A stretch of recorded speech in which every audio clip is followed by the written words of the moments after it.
ದ್ವಿತೀಯ PUC ಎಲ್ಲ ವಿದ್ಯಾರ್ಥಿಗಳಿಗೂ ಎಕನಾಮಿಕ್ ಸ್ಟಾರ್ ಚಾನಲ್ಗೆ ಸ್ವಾಗತ.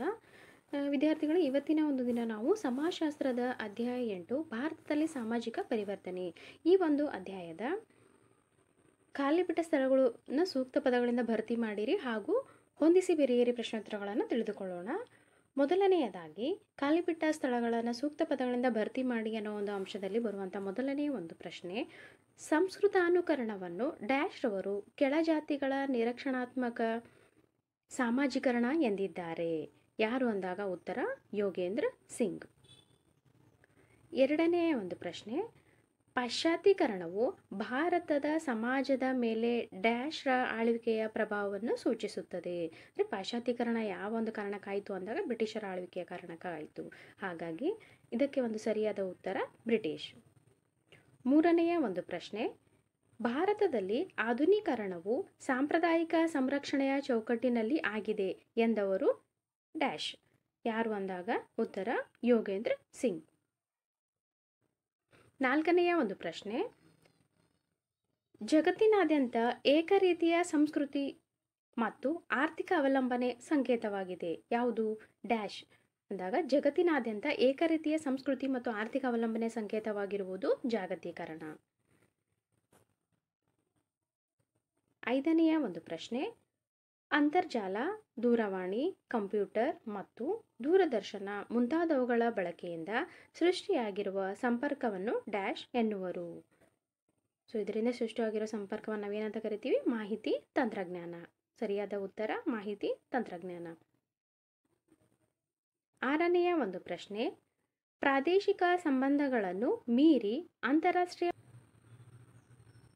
ಒಂಬತ್ತನೆಯ ಒಂದು ಪ್ರಶ್ನೆ, ಬಾರ್ಬಿ ಗೊಂಬೆಯಂತಹ ಜಾಗತಿಕ ಉತ್ಪನ್ನಗಳಿಂದ ಜಗತ್ತಿನಾದ್ಯಂತ ಅಭಿವೃದ್ಧಿಯನ್ನು ತರುವುದಿಲ್ಲ ಎಂದು ಹೇಳಿದವರು ಡ್ಯಾಶ್.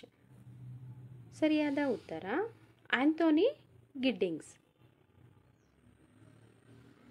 ಹತ್ತನೆಯ ಒಂದು ಪ್ರಶ್ನೆ, ಬಾರ್ಬಿ ಬೊಂಬೆಯ ದೇಹದ ಪ್ಲಾಸ್ಟಿಕ್ ವಿನ್ಯಾಸವು ಡ್ಯಾಶ್ದಲ್ಲಿ ರೂಪುಗೊಳ್ಳುವುದು.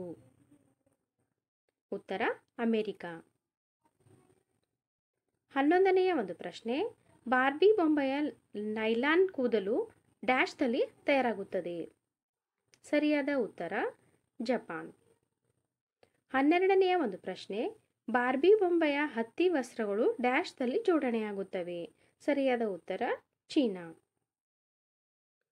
ಅದೇ ರೀತಿಯಾಗಿ 13ನೆಯ ಒಂದು ಪ್ರಶ್ನೆ, ಬಾರ್ಬಿಯ ಮೂಲ ಜೀವನ ಆರಂಭವಾಗುವುದು ಡ್ಯಾಶ್ದಲ್ಲಿ. ಸರಿಯಾದ ಉತ್ತರ ಸೌದಿ ಅರೇಬಿಯಾ. 14ನೆಯ ಒಂದು ಪ್ರಶ್ನೆ, ಡ್ಯಾಶ್ ದೇಶವು ಬಾರ್ಬಿಯ ಎಥಿಲಿನ್ ದ್ರವವನ್ನು ಆಮದು ಮಾಡಿಕೊಳ್ಳುತ್ತದೆ. ಸರಿಯಾದ ಉತ್ತರ ತೈವಾನ್. ಇವಿಷ್ಟು ಬಿಟ್ಟ ಸ್ಥಳಗಳಾಗಿದ್ದು, ಮುಂದಿನ ಒಂದು ಅಂಶ ಹೊಂದಿಸಿ ಬರೆಯಿರಿ. ಈ ಒಂದು ಹೊಂದಿಸಿ ಬರೆಯರಲ್ಲಿ ಆಲ್ರೆಡಿ ನಾನು ಅದಕ್ಕೆ ಸರಿಯಾದ ಉತ್ತರವನ್ನು ಬರೆದಿದ್ದೀನಿ. ಮೊದಲನೆಯ ಒಂದು ಹಂತದಲ್ಲಿ ನೋಡಿ 5 ಅಂಶಗಳು. ಪಾಶ್ಚಿಮಾತ್ಯೀಕರಣ, ಇದು ಪಾಶ್ಚಿಮಾತ್ಯೀಕರಣ ಆಗಿದೆ, ಪಾಶ್ಚಿಮಾತ್ಯೀಕರಣ ಅಂತ. ಇದನ್ನು ಹೇಳಿದವರು ಯಾರು ಅಂದಾಗ ಈ ಒಂದು ಪರಿಕಲ್ಪನೆ MN ಶ್ರೀನಿವಾಸ್. ಜಾಗತೀಕರಣ ಥಿಯೋಡರ್ ಲೇವಿಟ್. ಆಧುನೀಕರಣ ಡೇನಿಯಲ್ ಲರ್ನರ್. ಜಾಗತಿಕ ಅನನ್ಯತೆ ಆಂಥೋನಿ ಗಿಡ್ಡಿಂಗ್ಸ್. ಜಾಗತಿಕ ಸ್ಥಳೀಕರಣ ರೊನಾಲ್ಡ್ ರಾಬರ್ಟ್ಸನ್. ಇವಿಷ್ಟು ಆಲ್ರೆಡಿ ನಾನು ಇವನ್ನ ಹೊಂದಿಸಿ ಬರೆದಿದ್ದೀನಿ. ಇಲ್ಲಿ ಕೆಲವೊಂದು ಕೊಟ್ಟಿರುವಂಥ ಒಂದು ಪರಿಕಲ್ಪನೆಗಳು ಯಾರು ಅಂತ ಅಂದಾಗ ಈ ಅಂಶಗಳನ್ನು ನೆನ್ಪಿಟ್ಕೋಬೇಕಾಗುತ್ತೆ.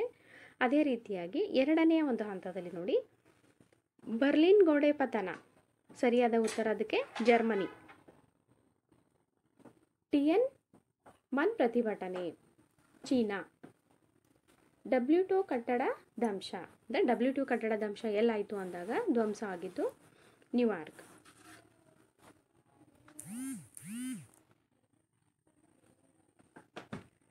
ಭಯೋತ್ಪಾದಕರ ದಾಳಿ ಮುಂಬೈ. ವಸಂತ ಚಳುವಳಿ ಅರಬ್ ದೇಶ. ಇವಿಷ್ಟು ಈ ಒಂದು ಅಧ್ಯಾಯಕ್ಕೆ ಸಂಬಂಧಪಟ್ಟ ಹೊಂದಿಸಿ ಬರೆಯಿರಿಯಲ್ಲಿ ಬರುವಂಥ ಪ್ರಶ್ನೆಗಳಾಗಿವೆ.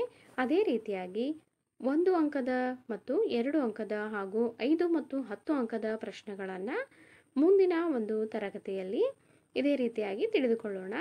ಇದಕ್ಕೆ ಒಂದು ಅನುಗುಣವಾಗಿ ನಿಮಗೆ ಯಾವುದಾದ್ರೂ ಬೇರೆ ಒಂದು ಪ್ರಶ್ನೋತ್ತರಗಳು ಬೇಕಾದರೂ ಕೂಡ ನೀವು ಕಮೆಂಟ್ ಮಾಡಬಹುದು. ಓಕೆ, ಧನ್ಯವಾದಗಳು.